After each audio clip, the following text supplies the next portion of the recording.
So, good evening, everyone. I'm Dr. Abhilash, final year DNB resident from Institute of Vascular and Endovascular Sciences, Sir Gangaram Hospital, New Delhi. My today's topic is Takayasu arteritis.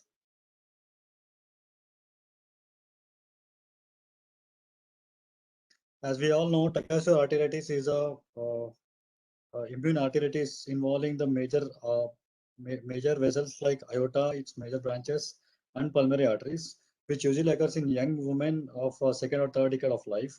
And it is more common in Asians, particularly in Japan. And a Japanese ophthalmologist by name Mikito Takayasu was the one who coined the term Takayasu arteritis. So the disease is characterized by waxing and waning course. It has a chronic course which shows waxing and waning in the disease course. The symptoms may range from non-specific fever, myalgias, and loss of appetite to ischemia of cerebrovascular, visceral, or extremity ischemia. So the variation in the presentation may frequently lead to delay in the diagnosis. Coming to epidemiology, as I already told, it's more common in eastern part of the Asia, more common in Japan, and in India, the incidence ranges from 200 to 300 per million. It affects women more commonly, more frequently than men. That is 6 to 8 times more common than men. And the female to male ratio, particularly in India, is 4:1. The median age in a cohort of a study which was conducted by National Institute of Health was 25 years.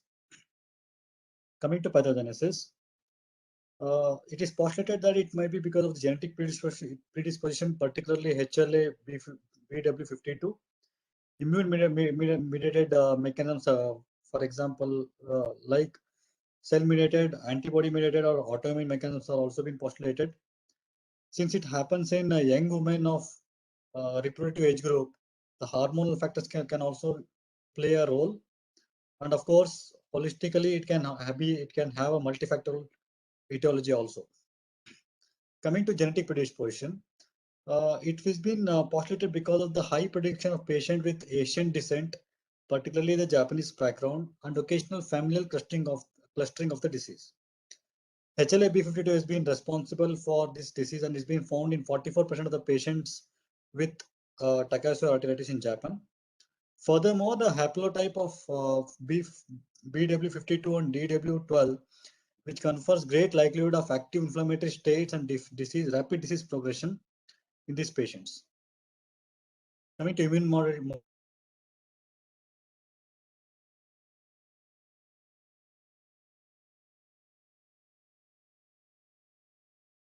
suspicion happens because the Takayasu arteritis can be associated with rheumatoid arthritis, systemic lupus erythematosus, inflammatory bowel disease, and glomerulonephritis, which are common autoimmune disorders.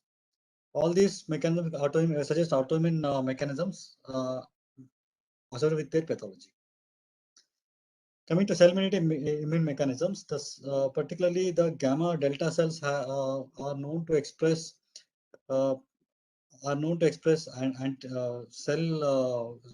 T cells against HSP60 and they are cytotoxic to aortic endothelial cells. The mechanism occurs via increased production of interferon gamma and is distinct from other similar rheumatological disorders. In these histological slides, we can see there are some intimal thickening in the aortic wall cusps, as well as myxoid degeneration of the media. There is more of cell infiltration, mononuclear cell infiltration around the vasovasorum in this picture. In the media, we can also see T cell and mononuclear cell infiltrates in the media as well. Coming to antibody-mediated mechanisms, certain antibodies have been seen, particularly which are against the aortic endothelial cells, has been seen associated with the Takayasu arteritis. Histologically, I have already described one histological slide. So histologically, these lesions are characterized by pan-arteritis, that is involvement of all the three layers with skip lesions. These lesions can range from acute exudative inflammation to chronic non-specific productive inflammation to various types of granulomatous inflammation. Active inflammatory lesions typically begin in vasovasorum and they extend into the media and adventitia, and they terminate in diffuse or nodular fibrosis. The smooth cells and fibroblasts in the intima and media produce excessive ground substances, causing myxoid degeneration as well as increased thickness. Occasionally, intimal thickening of the peripheral branches of inflamed arteries may also lead to end organ ischemia. In chronic phases, the inflammation may lead to thickening of the entire vessel wall. The vessel lumen narrows owing to proliferation of intima, destruction of elastic fibers of media, and fibrosis of adventitia. The aneurysmal disease may also be associated with Takayasu arteritis. It is hypothesized that aneurysmal disease occurs because when the destruction of elastic component of the media occurs before the fibrosis of adventitia, leading to weakening of the vessel wall. Coming to clinical presentation. Takayasu arteritis progresses in 3 phases. The first phase, also called as inflammatory phase, which consists of symptoms such as fever, headache, weight loss, myalgia, and arthalgia. This constituent symptoms is non-specific, and this may lead to delay in the diagnosis. The second phase is vessel inflammation, wherein there's a symptom called carotidodynia, which means that symptoms of vessel pain and tenderness along the vascular structures. The third and final phase is called as burned out phase, wherein it leads to vessel fibrosis or aneurysmal degeneration. In this phase, the patient presents with classical signs of ischemia or signs of aneurysmal disease. These are all the various symptoms and signs that can happen with regarding to the various systems. I'll come in detail. I'll tell in detail regarding this. 10% of the patient in a study in National Institute of Health, they found out that 10% patients were asymptomatic at presentation. 57 patients never had any constitutional symptoms, and 33% developed systemic symptoms. Some patients with inflammatory and fibrotic changes presented simultaneously, further emphasizing the diverse nature of this disease. It's likely that non-specific nature of constitutional symptoms may lead to delay in the diagnosis. The delay in diagnosis was of around median delay of 1 year in the North American patients. In other studies also, the delay was around 10 to 10 was ranging from 10 to 15.5 months, 15 and a half months. Coming to cerebrovascular symptoms, this Takayasu arteritis often involves the symmetrically paired vessels, which is contiguous with the aorta. Cerebrovascular signs and symptoms are common because of frequency of aortic arch and branch involvements. Approximately 32% of these patients present with carotidynia, that is the pain and tenderness along the carotid vessels. Most patients report syncope or pre-syncope. Ischemic symptoms such as stroke, transient ischemic attack, amaurosis fugax can occur in 5 to 20% of the patients. Visual disturbances can occur in 30% of the patients, and it is mostly because of involvement of vertebral and common carotid artery involvement. The retinal disease pattern, which was described by Takayasu, which may lead to visual disturbances due to central retinal artery hypertrophy. Patient may also present with extremity ischemia. The upper limbs are more common affected than the lower limbs, and diminished pulses can be seen in 53 to 98% of the patients. Hence, this disease is also called as pulseless arterial disease or pulseless syndrome. The most important symptom is the claudication, more frequent in upper extremities than the lower extremities, and is seen in 62% of the patients. These patients never have subclavian steal syndrome because the involvement of the subclavian artery is longer, and it involves both the proximal and distal to the origin of the vertebral artery. The lower extremity ischemic symptoms occur in 24 to 32% of the patients. Iliac artery is the most common artery which is involved. The angiographic data suggests that claudication of the lower extremities may be related to aortic involvement rather than involvement of femoral, popliteal, or tibial vessels, involvement of which is very rare. Coming to cardiovascular symptoms. The coronary artery involvement occurs in 6 to 16% of the patient with Takayasu arteritis, which may lead to ischemic symptoms or congestive cardiac failure. These patients die most commonly because of the congestive cardiac failure in their life, during their life. So aortic regurgitation can occur in 12 to 24% of the patients because of the dilatation of aortic root. Patients may also have pulmonary artery involvement, which normally goes undiagnosed, or sometimes it's may not be diagnosed. Most of these patients may present with pulmonary hypertension. Diffuse vascular involvement of myocardial has been reported in the absence of coronary stenosis or aortic valve regurgitation, which may lead to ischemia of the heart. So patients presents normally with the symptoms of congestive cardiac failure, and biopsy of myocardium shows diffuse myocarditis also. Coming to hypertension. Hypertension is one of the most common presenting symptoms in patients. In about 33 to 60% of the patients are diagnosed with hypertension. It is more commonly due to the involvement of bilateral renal artery stenosis. This can bilateral stenosis of subclavian artery can mask the hypertension. Hence, it's always necessary to see measure the blood pressure both in upper and lower extremities. So the involvement of renal arteries is, among these patients are about 20 to 50% of the patients. Hypertension in the absence of renal artery stenosis can also occur in 5 to 30% of these patients. It is postulated it may be because of the middle aortic syndrome, reduced compliance of aorta, dysfunction of the carotid baroreceptors. So middle aortic syndrome is a diffuse stenosis of the aorta, long segment of the aorta, and it is a long segment narrowing of descending thoracic or abdominal aorta, which is characterized by intrascapular or abdominal bruise, which is frequently heard on auscultation. Middle aortic syndrome is not only can also be seen in congenital hypoplasia, von Recklinghausen disease, fibromuscular dysplasia, as well as tuberculosis. This patient can also have abdominal aortic aneurysms.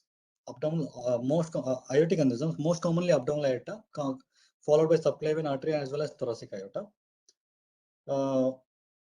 In North America, 27% patient presented with aneurysms, particularly of abdominal aorta, and in India, it was found in 13.7% of the patients. Japan, they have reported 32% of the patients had aneurysmal disease.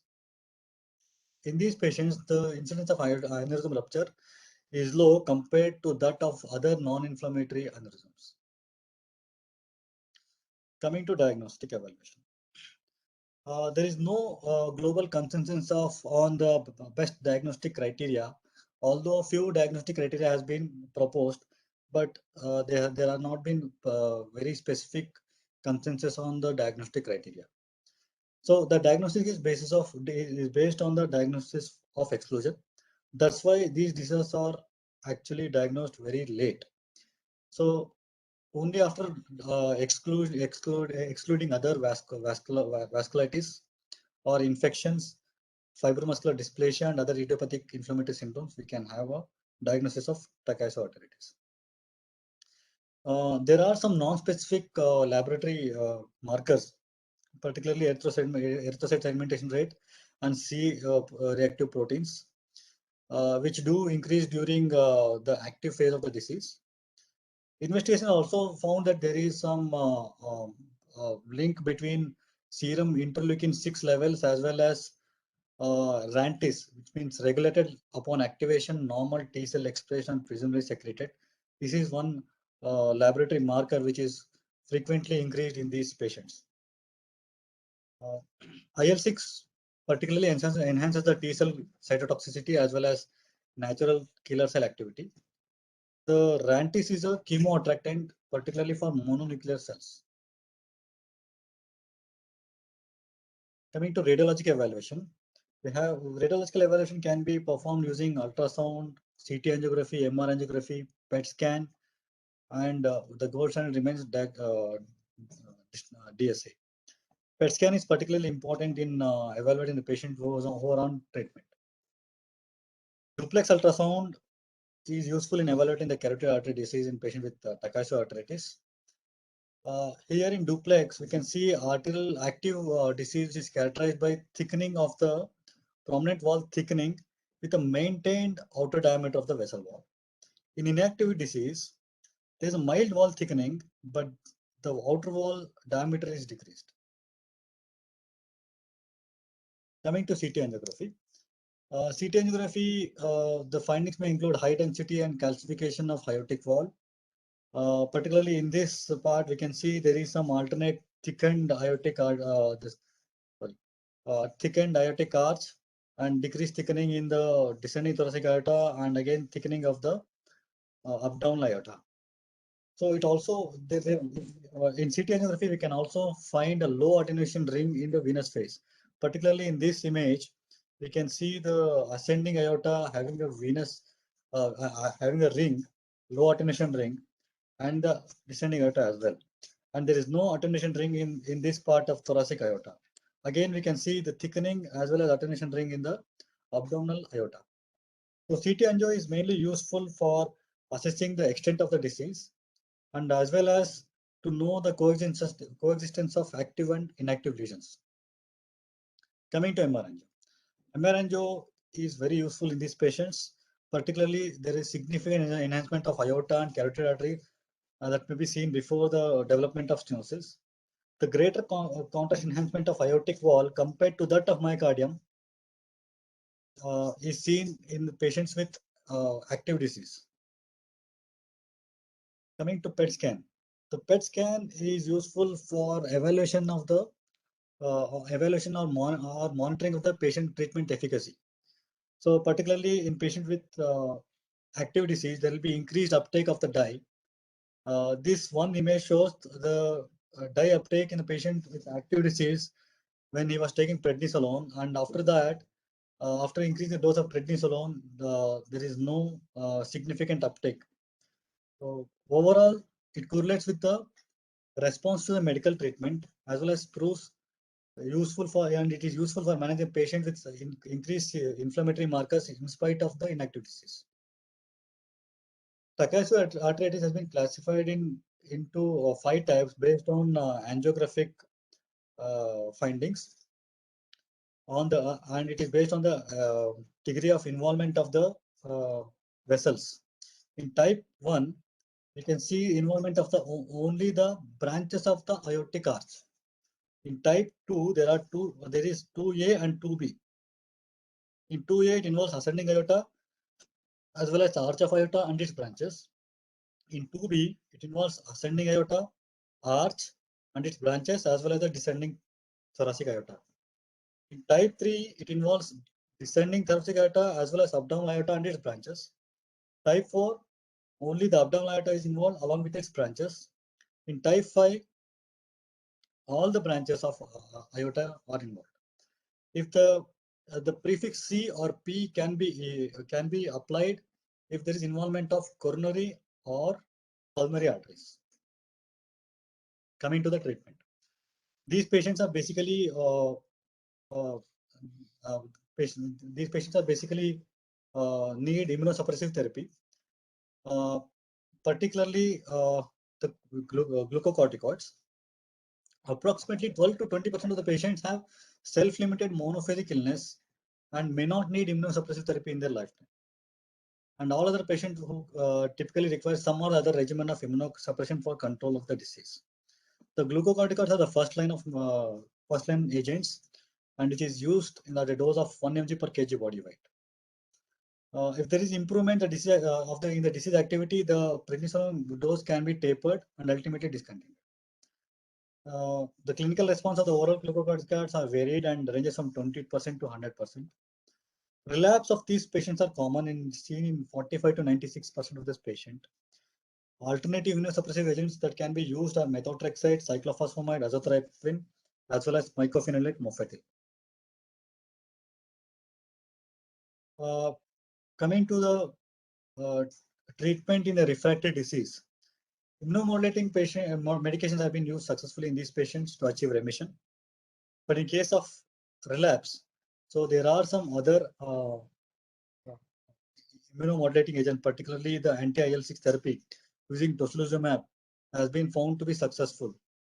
As well as there are some new strategies coming up as using rituximab for B-cell depletion that can also prove successful in this patient in treating this refractory disease. So when shall we intervene in these patients? So the indications for intervention include hypertension in the setting of renal artery stenosis, lifestyle limiting extremity ischemia, cerebral ischemia or greater than 70% symptomatic stenosis of cerebral vessels, moderate aortic regurgitation, cardiac ischemia in the setting of proven aortic coronary artery stenosis, severe aortic coarctation or progressive aneurysmal enlargement, and dissecting aneurysm. Coming to open surgical treatment. The majority of vascular lesions with Takayasu disease cause ischemic symptoms and are best managed with the bypass grafts. Open vascular surgical intervention has been a mainstay in the treatment of complications associated with Takayasu arteritis. Common carotid bypass is being typically performed for stroke prevention and is one of the most common procedures for ischemic heart disease. So, carotid bypass in these patients is typically done using aortic arch rather than aortic branch artery because arch is typically less involved in these patients. Endarterectomy is difficult in these patients because of owing to the transmural involvement of the disease, and it's very difficult to find the correct plane of dissection in these patients. And also because of the long lesions are quite longer and which are poorly amenable for endarterectomy. I have shared one picture of my experience when I was doing my senior residency in AIMS. We had performed if we had performed a aortic arch to bicarotid bypass using a PTFE graft in this patient. Coming to upper extremity and lower extremity bypass treatment. Upper extremity bypass and for subclavian and axillary lesions are very common, and always we commonly use aortic arch as a preferable inflow. Coronary revascularization is also be performed when there is aortic narrowing, and patient with subsequent aortic regurgitation may also require concomitant aortic wall replacements. Renal artery revascularization, commonly we prefer to do a endovascular technique, and in case if it fails, then we may think of doing a bypass procedure, particularly using an autologous conduit from aorta, which is less involved. The primary patency and secondary rates of these patients who undergo open surgical repair may range from 79 to 89% respectively. Coming to the middle aortic syndrome. In treatment of middle aortic syndrome, open surgical treatment remains the gold standard. Endovascular repair have shown poor patency, 5-year patency rates of 33%. But definitive repair typically consists of an aorto-aortic bypass, particularly using the inflow from the suprarenal aorta. And the iliac vessels are commonly used as distal target because the distal aorta is usually spared. Open surgical revascularization can lead to greater than 75% improvement in hypertension, as well as 50% of the patient may no longer require antihypertensive medication. In case if we don't treat middle aortic syndrome, there has been reported 35% incidence of death in these patients because of hypertension. Coming to endovascular treatment, initial reports of percutaneous vascular endovascular treatment were promising. Sharma et al. Reported 1-year success rates of angioplasty in renal arteries as well as abdominal aorta of 80 to 100%. In renal, and report of subclavian artery angioplasty, they found that the initial success rates were 88%. But after that, the four-year follow-up showed that restenosis occurred in 20% of the patients. But the long-term evaluation of endovascular intervention were less encouraging and had poor long-term outcomes. Because of fibrotic and non-compliant nature of disease results, angioplasty had very poor results. Many authors have reported the need for higher balloon pressures because of the fibrotic nature and the fact that the stenosis are quite longer. And there might be because there might be more often seen to have eccentric stenosis and diffuse aortic disease, angioplasty is less commonly used. Coming to comparison between the open and endovascular surgery, one large retrospective study which was performed by Sadon et al. found that the outcomes of found that 63% of the patients who were treated with open and 34% with endovascular intervention, which the follow-up range from 2 to 11 years. The surgical intervention had less vascular complication compared to the 50% complications noted in the endovascular intervention. Coming to the prognosis, the overall prognosis of the patients with Takayasu arteritis is guarded. The effects of Takayasu arteritis extends into all aspects of patient's life, given the fact that disease develops at a such very early age and progress despite the medical and surgical treatment. As I already told, the relapse is common, which occurs in 29 to 90% of the patients.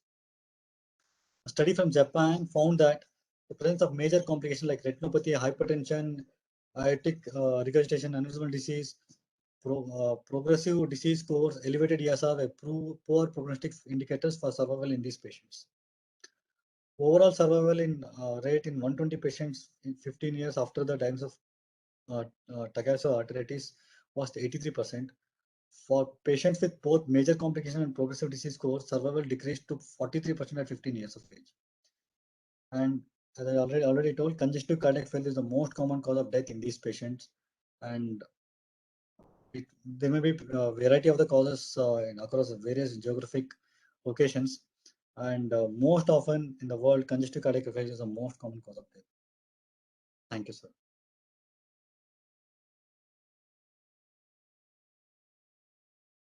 Hello, sir.